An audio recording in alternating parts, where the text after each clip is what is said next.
Well, hello. In this session, I'm going to explore your role in creating an ethical workspace. Now, are you thinking, oh, no, hang on, wait. We have a chief ethics or compliance officer. That's their job. And seriously, why can't everyone just do what's right? Our company has a code of conduct. What more do we need? I hear you.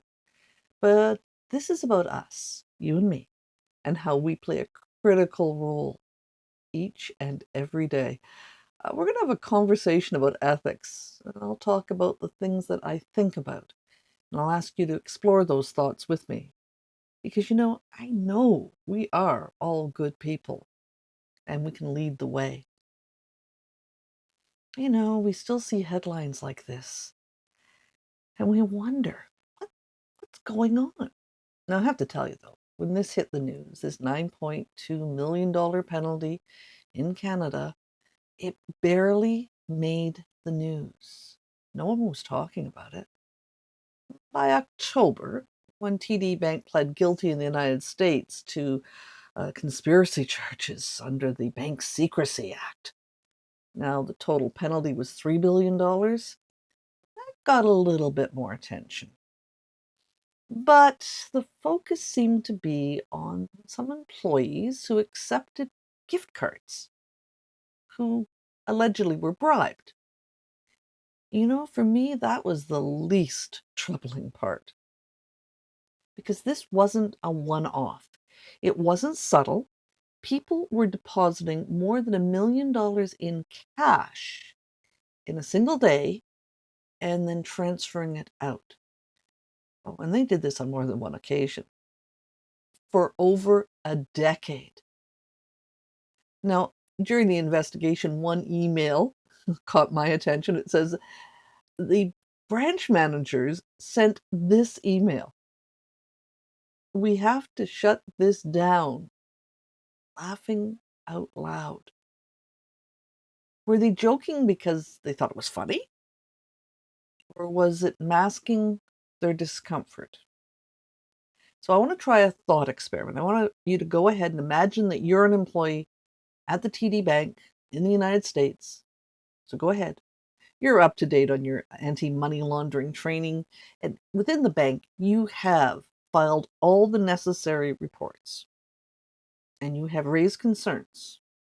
And your manager and a VP and your compliance officer all say you're following the protocol.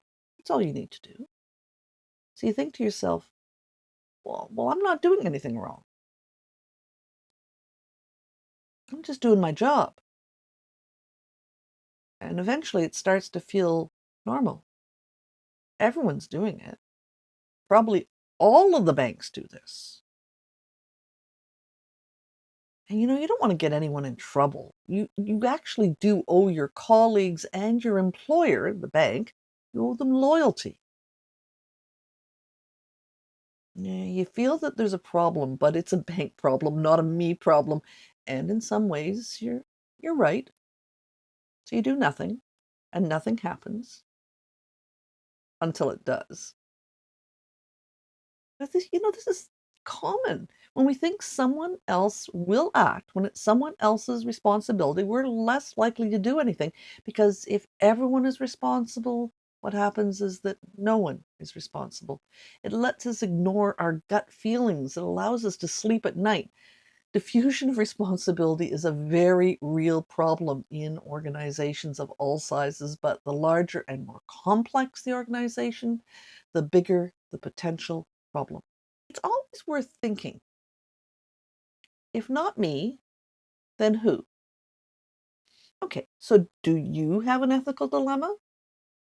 How do you know? What exactly is your role? So in this session, we'll explore how to frame situations like this to clarify the conflict.